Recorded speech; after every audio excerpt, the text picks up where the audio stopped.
এই লোকটির নাম হলো সেমেদি। সে ভোরের ফজর নামাজ পড়ার জন্য ওঠে এবং সে তার মেয়ে রাহাকেও নামাজ পড়ার জন্য ডেকে দেয়। রাহা উঠে উজু করতে চলে যায়। উজু করার সময় তার মনে হচ্ছিল যেন কেউ তাকে দেখছে, কিন্তু চারদিকে অন্ধকার ছিল, কিছুই দেখা যাচ্ছিল না। সে মনের ভুল ভেবে উজু শেষ করে নামাজের জন্য দাঁড়িয়ে যায়। সে খুবই সুন্দরভাবে নিজের নামাজ পড়া শুরু করে। অতঃপর হঠাৎই সে কিছু অস্বাভাবিক আওয়াজ শুনতে পায়। সে নামাজ পড়ছিল, সাথে সাথে সেই আওয়াজগুলো ধীরে ধীরে বাড়ছিল, যেন অনেকগুলো আত্মা একসাথে কান্না করছিল। রাহা নামাজরত অবস্থায় এইসব শুনতে পাচ্ছিল। সে নামাজ শেষ করে দ্রুত সেই ঘর থেকে বাইরে আসে আর দেখে যে তার বাবাকে দুজন চেহারা ঢাকা লোক মারধর করছে। রাহা এটা দেখে ভয়ে চিল্লানো শুরু করে। একটি লোক গিয়ে রাহাকে ধরে ফেলে আর তার মুখ চেপে ধরে। অতঃপর আরেকটি লোক তার সামনেই তার বাবার গলা কেটে ফেলে। এটা দেখে রাহা সেই লোকটির গাল কামড় দিয়ে ছিঁড়ে ফেলে। এটা দেখে আরেকজন এসে ছুরি বের করে রাহাকে আহত করে দেয় আর সে নিচে পড়ে যায়। এরপর সেই লোকটি গিয়ে রাহার সামনেই তার বাবার মাথা শরীর থেকে আলাদা করে দেয়। পড়ে পড়ে দেখা ছাড়া রাহার কাছে কোনো উপায় ছিল না।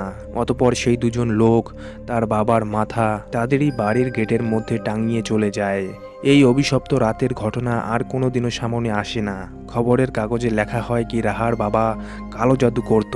তিনি শয়তানের ভক্ত ছিলেন, শয়তানকে পূজা করতেন। আর বলা হতো যে সে শয়তানকে খুশি করার জন্য কয়েকজন লোকের বলিও দিয়েছে। হয়তো তার এই কালো জাদু আজ তার মৃত্যুর কারণ হয়ে দাঁড়িয়েছে। আর গ্রামের লোকেরাও এটাই মানা শুরু করে। এই ঘটনা ঘটার কয়েক বছর পেরিয়ে যায়। সালটা ছিল 2000। রাহা এখন তাদের গ্রামেই ছোট্ট একটি কাপড়ের দোকানে কাজ করত। দোকানের মালিকের সাথে তার সম্পর্ক খুবই ভালো ছিল। তিনি আগামী 1 মাসের জন্য দোকানে আসতে পারবেন না, এই জন্য তিনি রাহাকে দোকানের সবকিছু বুঝিয়ে দেন। রাহা যে দোকানে কাজ করত তার পাশেই একটি দোকানে এই মেয়েটি কাজ করত। এর নাম রিভি। সে রাহাকে দেখে অনেক হিংসা করত, কারণ বেশিরভাগ কাস্টমারই রাহার দোকানে যাওয়া পছন্দ করত। আজকে দোকানে নতুন একটি ছেলে জামা কাপড় আনা নেওয়ার কাজে ঢুকেছে। ছেলেটির নাম রত্নন। ছেলেটি খুবই ভদ্র একটি ছেলে। সে রাহাকে প্রথম দেখাতেই অনেক পছন্দ করা শুরু করে। এদিকে রিভি এইসব দেখে রাহাকে আরো বেশি হিংসা করা শুরু করে। রাহা কাজ শেষে দোকান বন্ধ করে বাড়ি চলে আসে। ইনি হলেন রাহার সৎ মা। রাহার আসল মা তার ছোট থাকতেই মারা গিয়েছিল। আর এই হলো রাহার সৎ নানা। এনার নাম সেন্তত। সম্পর্কে ইনি রাহার সৎ মায়ের চাচা হন। রাহার বাবা নাকি তার মৃত্যুর আগে তার এই বাড়িটা বিক্রি করে দেওয়ার কথা বলেছিল। এই বিষয়টাই এখন সেন্তত রাহার মাকে বলে। আর এখানেই রাহার তার বাবার মৃত্যুর সেই দিনের কথা তার চোখের সামনে ভেসে ওঠে। তা সে কোনোদিনও ভুলতে পারবে না। রাহার একটি ছোট ভাই আছে, তার নাম হাজি। সে সারাদিন খেলা আর দুষ্টমি করতেই ব্যস্ত থাকে। রাহার নানা চলে যাওয়ার পর রাহা তার এক প্রতিবেশী আঙ্কেল, যার নাম সুরু, একটি দরকারে তার বাড়িতে তার সাথে দেখা করতে আসে। কিন্তু ঘরে কোথাও না পেয়ে ভিতরে খুঁজতে গেলে সে একটি অদ্ভুত জিনিস দেখতে পায়। সে সেখানে একটা সাপ আকৃতির লাঠি দেখতে পায়। আর এই জিনিসটা তার খুবই পরিচিত। সেটা দেখতে দেখতে সে আবারও অতীতে চলে যায়। ঘটনাটা সেদিনকার যেদিন রাহার আসল মা মারা গেছিল। তার মায়ের মৃত্যু খুবই খারাপভাবে হয়েছিল। আর সেটা কোনো রোগ বা দুর্ঘটনা ছিল না, ছিল একটা অভিশাপ।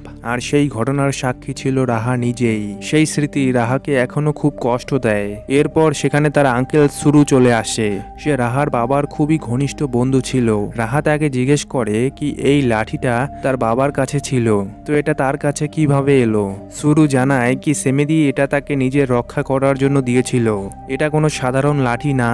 কথায় কথায় সে আরো বলে কি রাহার নানা কেন তাদের বাড়িটা বিক্রি করে দিতে চায়। তাদের কথায় জানা যায় যে রাহাদের গ্রামে দুটো ঘর ছিল। একটি হলো তারা বর্তমানে যে ঘরে থাকে, আরেকটি ঘর হলো তার বাবার মৃত্যুর পূর্বে নামাজের স্থান হিসাবে দান করে গিয়েছিল, যেটাকে এখন সবাই আল মাগমুম মসজিদ হিসাবে চেনে। সন্ধ্যার পর এক ব্যক্তি সেই মসজিদে নামাজ পড়তে আসে। সে কিছুটা দেরি করে ফেলেছিল, সেই জন্য আর কেউই সেখানে ছিল না। সে নামাজে দাঁড়ায় আর 1 রাকাত নামাজ পড়ার পরেই কেউ যেন তার ঘাড়ে বারবার হাত রাখছিল। নামাজরত অবস্থায় সে পিছনে তাকাতে পারবে না, তাই সে নিজের নামাজের উপর মনোযোগ দেয়। কিন্তু একই ঘটনা বারবার হতে থাকে, যার জন্য এক সময় গিয়ে তার কাছে বিষয়টা অস্বস্তিকর মনে হচ্ছিল। এইবার যেন সেই হাতটা ভয়ঙ্কর আকার নেওয়া শুরু করেছে। আর হঠাৎই সেই মসজিদের সমস্ত লাইট এক এক করে নিভে যাওয়া শুরু করে। এদিকে সেই মসজিদের বাইরে রাহা উজু করছিল। সব বাতি নিভে যাওয়ার পরেও সেই লোকটি নামাজ শেষ করতে পারেনি, কিন্তু এরপর থেকেই বিষয়টা আরো খারাপ হওয়া শুরু করে। সে অনুভব করে যে সে এখানে একা নয়, অনেকগুলো অশরীরী তার পিছনে অনুসরণ করছে। এমন এক সময়ে গিয়ে সে তাদের আওয়াজও শুনতে পায়। সে ভিতরে ভিতরে প্রচন্ড ভয় পাচ্ছিল, কিন্তু নামাজ অসম্পূর্ণ রেখে সে পালাবে না। মনের মধ্যে ভয় নিয়ে সে তার নামাজ সম্পূর্ণ করে, কিন্তু এখন সে আর পিছনে ঘুরে তাকাতে পারছে না।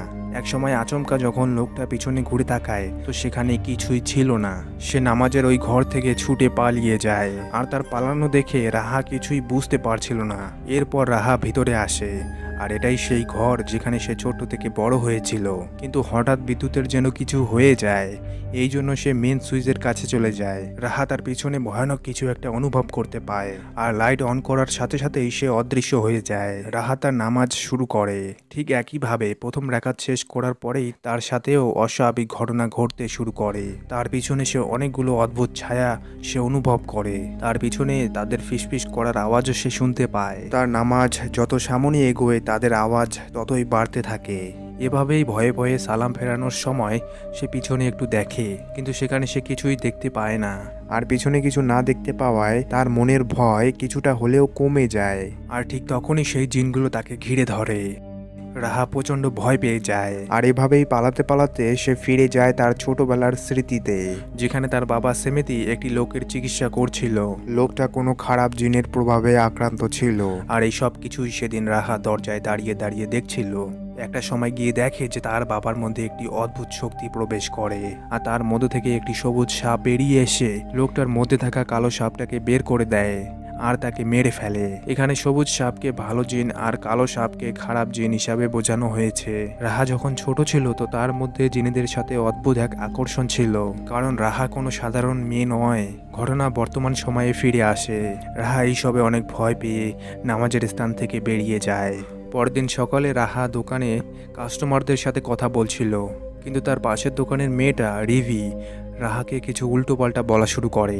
রাহা নাকি তার বাবার মতো কালো জাদু করে কাস্টমারদের তার দোকানে নিয়ে যায়। রাহা জাদুকরের মেয়ে বলে তাকে কথা শোনানো শুরু করে, এমনকি রাহার বাবা শয়তানের পুজো করতো বলে তাকে অপমান করতে থাকে। রাহার ভেতরে ভেতরে তার প্রতি অনেক রাগ উঠছিল। একটা সময় তার মধ্যে ভয়ানক পরিবর্তন হয়, তার চোখ দুটো সম্পূর্ণ সাদা হয়ে যায়। বোঝাই যাচ্ছে যে তার ওপর কিছু ভর করেছে। সে দৌড়ে এসে রিভির গলা চেপে ধরে আর বলতে থাকে তার বাবা শয়তানের পুজো করতো না। বলতে বলতে বাজারের সকল মানুষ এসে তাকে থামানোর চেষ্টা করে। রাতনান এসে রাহার মাথায় হাত রেখে দোয়া পড়া শুরু করে, আর একটা সময় রাহার উপর থেকে জিনের প্রভাবটা সরে যায়। তারপর তাকে পবিত্র জল পান করানো হয়। রাতনান তাকে জিজ্ঞাসা করে যে সে কি আল মাকমুম নামাজের ঘরে গিয়েছিল কিনা, কিন্তু রাহা কিছুই না বলেই সেখান থেকে চলে যায়। বাসায় তার মা তাকে জিজ্ঞাসা করে তুমি কি সেই ঘরে নামাজ পড়তে গিয়েছিলে, কিন্তু সেখানেও রাহা কিছুই বলে না। সেই জন্য রাহার মা তাকে জানিয়ে দেয় যদি কখনো তারা বিরক্ত করে তাহলে আউযুবিল্লাহ বলে বাদিকে 3 বার থুতু ফেলবে। সে কিছু না বলেই এখান থেকে চলে যায়, কিন্তু রাহার মধ্যে সেই অস্থিরতা এবং বাবার সেই স্মৃতিগুলো এখনো তার মধ্যে ঘুরপাক খাচ্ছিল। এগুলোই ভাবতে ভাবতে সে আবারও সেই নামাজের ঘরে চলে যায়। একটি লোক সেখানে আগে থেকেই নামাজ পড়ছিল, কিন্তু আগে যখন সে খেয়াল করে তখন সে দেখতে পায় যে সেই লোকটির ঘাড়ে অস্বাভাবিকভাবে একটি ছোট বাচ্চা জড়িয়ে আছে। রাহা তার চোখে বিশ্বাস করতে পারছিল না। এভাবেই সেই লোকটির নামাজ শেষ হলে অদ্ভুতভাবে সেই বাচ্চাটিও সেখান থেকে অদৃশ্য হয়ে যায়। রাহা স্বাভাবিকভাবেই আজকেও দিনের বেলা নামাজ পড়তে আসে, কিন্তু নামাজ শুরু করার কিছুক্ষণ পরেই সে আবারও সেই অদ্ভুত আকৃতিগুলোকে দেখতে পায়। সে একজোড়া ভয়ঙ্কর পা দেখতে পায়। রাহা তার মায়ের কথায় আউযুবিল্লাহ বলে বাঁ দিকে 3 বার থুতু ফেলে, কিন্তু এই কাজ করার কারণে উল্টো তাদের প্রভাব আরো বেড়ে যায়। নামাজ শেষ করার সাথে সাথেই রাহার সামনে একটি ভয়ঙ্কর জিন চলে আসে। এমনকি সে যখন ভয় পেয়ে পিছনে সরে যায় তো একই রকম আরো ভয়ঙ্কর অনেকগুলো জিনেদের মধ্যে এসে পড়ে। তারা তাকে ধরে রাখার চেষ্টা করে, কিন্তু কেমন করে যেন রাহা আবার তার অতীতে ফিরে যায়। এতদিন সে এগুলোকে শুধুমাত্র অতীতের স্মৃতি হিসাবে দেখে এসেছে, কিন্তু অদ্ভুতভাবে আজ যেন এগুলো তার চোখের সামনেই ঘটছে। রাহার বাবা একজন ব্যক্তির চিকিৎসা করছিলেন, তার পায়ে অস্বাভাবিক ফোস্কাগুলো ধীরে ধীরে বেড়ে যাচ্ছে, আর রাহার বাবাকে ঘিরে রয়েছে অনেকগুলো জিন যারা সেই লোকটির পা থেকে ফোস্কাগুলোকে তুলে একত্র করছে। ঠিক তখনই ছোট্ট রাহা সেখানে পৌঁছে যায়। যাওয়ার পরে সেই জিনগুলো তার হাতে সেগুলো ধরিয়ে দেয়। রাহা রাহার বাবা এটা দেখে অনেক ভয় পেয়ে যায়। আর এই ভুলের কারণেই রাহা এখন খুবই শক্তিশালী একটা জিন দ্বারা বশ হয়ে গেছে। সে এখন খুবই ছোট আর সে কোনোভাবে নিজেকে নিয়ন্ত্রণ করতে পারবে না। তাই সেনতোতের কাছে রাহার বাবা সাহায্য চায়, তবে তিনি তাকে শর্ত দেন কি তোমাকে তোমার জীবন ছেড়ে দিতে হবে, স্বাভাবিক একজন মানুষ হয়ে বাঁচতে হবে। রাহার বাবা তার মেয়ের জীবন বাঁচানোর জন্য তাকে কথা দেয়। তার এই স্মৃতির মাঝে এই সকল ঘটনা দেখে রাহা নিজেকে সামলাতে পারে না। সে অনেক চিৎকার করা শুরু করে আর ঘটনা আবারও বাস্তবে ফিরে আসে। রাহার ছোটবেলার স্মৃতিগুলো তার তেমন মনে ছিল না, কিন্তু এখন যেন তার সেই স্মৃতিগুলো তার সামনে স্পষ্ট হয়ে যাচ্ছে। এই ভাবতে ভাবতে আবারও বিদ্যুতের লাইনের সমস্যা দেখা দেয়। চারিদিকে অন্ধকার হয়ে গেলেও সে সেই অন্ধকারে একটি ভয়ঙ্কর আকৃতি দেখতে পায়। রাহা ভয় পেয়ে সেখান থেকে পালিয়ে যাওয়ার চেষ্টা করে, কিন্তু দরজা বন্ধ হয়ে আছে। কিন্তু একদম শেষ মুহূর্তে সে সেখান থেকে পালিয়ে যায়। অতঃপর রাতের বেলা রাহার বাড়ির সামনে গ্রামের কিছু লোক এসে রাহাকে উল্টো পাল্টা বলা শুরু করে। রিভির মা তার মেয়ের উপর হওয়া আক্রমণের জবাব চাইতে এসেছে যে আপনার মেয়ে কেন আমার মেয়ের গায়ে হাত তুলেছে। রিভির মা গ্রামের লোকেদের বলছে যে রাহার বাবা মারা যাওয়ার পর এখন তার মা এইসব কালো জাদু শুরু করেছে। এখন তার এই প্রভাব সেদিন তার মেয়ের উপর পড়ছিল। রাহা এইসব কথা শুনে সে খুবই রেগে যায়, কিন্তু তার মা তাকে আটকায়। সে এইসব আর বাড়াতে চায় না, এই জন্য সে সবার সামনে তার মেয়ের জন্য মাফ চায়।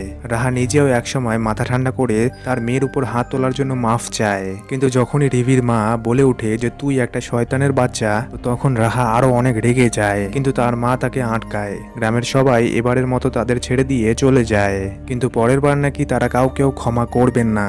ঘরে যাওয়ার পর রাহার মা তাকে বোঝায় এখানে মাথা গরম করলে হবে না। তাছাড়াও তিনি রাহাকে নিয়ে আবারও রাহার নানা বাড়িতে ফিরে যেতে চায়, কিন্তু রাহা এখান থেকে যেতে চায় না, কারণ সে এখানেই বড় হয়েছে আর এটাই তার নিজের ভূমি। কিন্তু আবারও রাহার মা তাকে নিয়ে যাওয়ার কথা বললে রাহা অনেক রেগে যায়। রাহা বলতে শুরু করে আপনি কেন বুঝতে পারছেন না, আপনার চাচা আপনার সাথে কারসাজি করছে। সে আমার বাবার সম্পত্তি হাতিয়ে নিতে চায়, এই জন্যই সে আমার মায়ের মৃত্যুর পর আমার বাবার সাথে আপনার বিয়ে দিয়েছিল।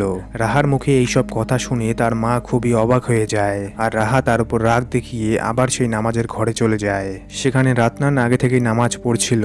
রাতনান তাকে দেখে জানায় এখানে নাকি কোনো সমস্যাই নেই, তবুও সে যদি চায় তাহলে সে কিছুক্ষণ তার পাশেই থাকতে পারে। রাহা তাকে ধন্যবাদ জানিয়ে নিষেধ করে দেয়।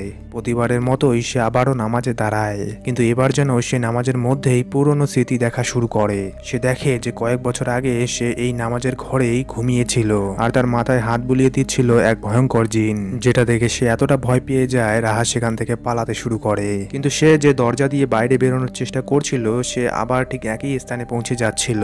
ধীরে ধীরে সেই জিনগুলো আবারও তাকে ঘিরে ফেলে। রাহা ভয়ে চিৎকার করতে থাকে, আর হঠাৎ একটা হাত এসে তাকে টেনে ধরে আর রাহা নিজের জ্ঞান ফিরে পায়। রাহা নিজেকে তার বাবার বন্ধু সুরুর ঘরে পায়। তার নিষেধ করার পরেও রাতনান তার জন্য বাইরে অপেক্ষা করছিল। যদি রাহার কোনো সমস্যা হয় সে দেখতে চাইছিল। সে দেখে যে রাহা নামাজের মধ্যেই জ্ঞান হারিয়ে ফেলেছিল, তাই গ্রামের বাকিরা যাতে এটা জানতে না পারে তাই সে তাকে নিজের বাসায় না নিয়ে তাকে এখানে নিয়ে এসেছে।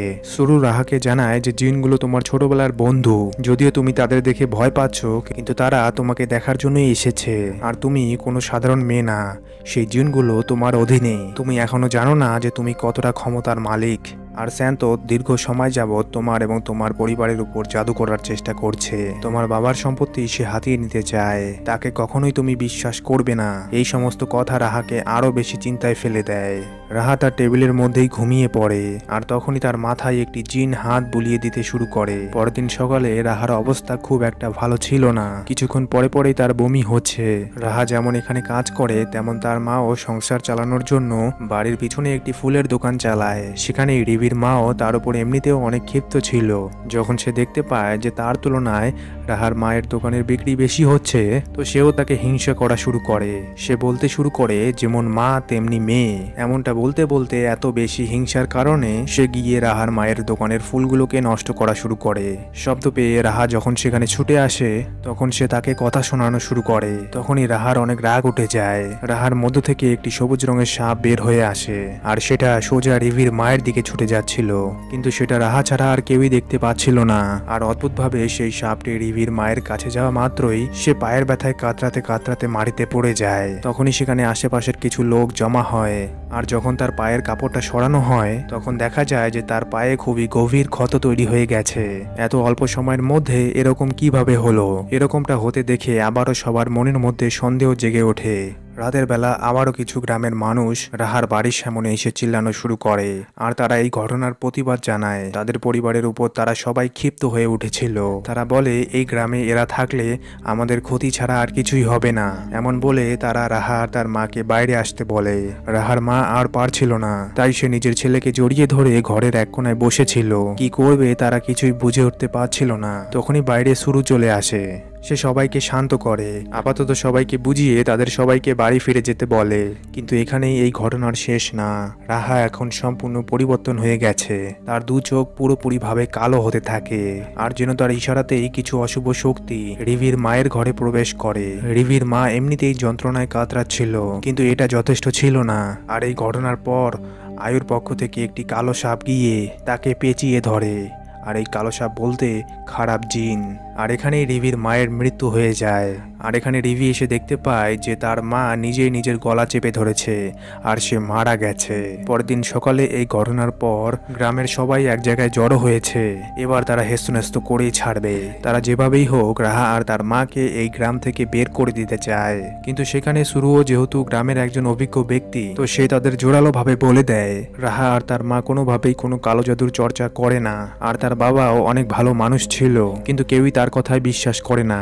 গ্রামের প্রত্যেকেই তখন রাহার মাকে একটি বিশেষ রিচুয়াল পালন করার কথা বলে, যেটার নাম পোজেইং অথ।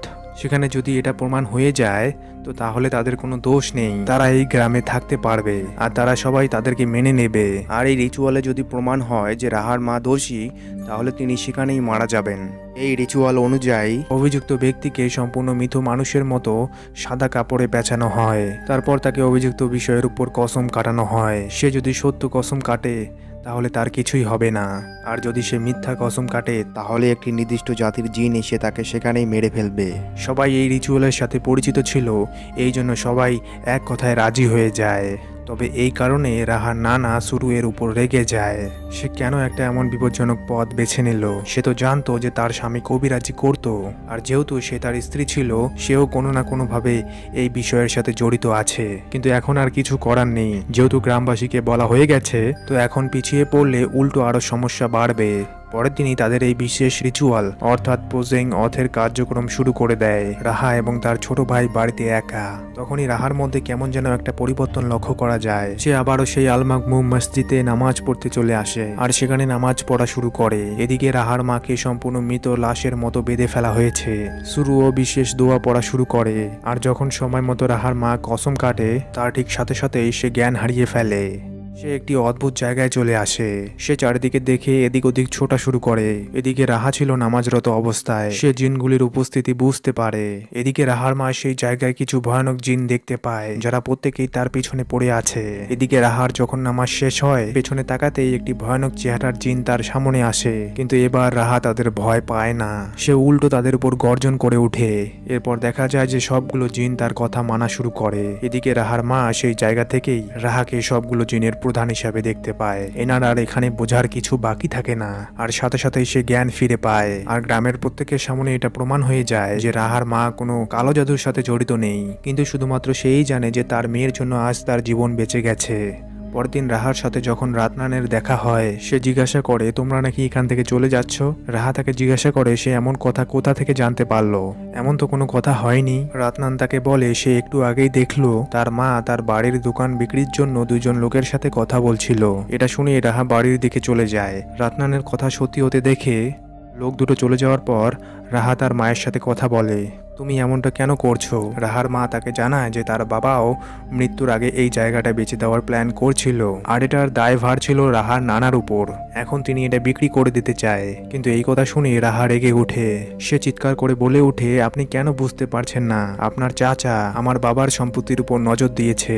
এই কথা শুনে রাহার মা তাকে থামানোর চেষ্টা করে। সেদিন সে তাকে সমস্ত জিনের প্রধান হিসাবে দেখেছিল। সে আর এখানে একদম থাকতে চায় না। এসব বলতে বলতে রাহার মধ্যে পরিবর্তন আসা শুরু করে। সে রাহার পিছনে একটি খারাপ জিনকে দেখতে পায়। তখন রাহার প্রত্যেকটা কথাই রাহার মায়ের কানে তীক্ষ্ণভাবে লাগছিল, যার জন্য সে তার কান চেপে ধরে।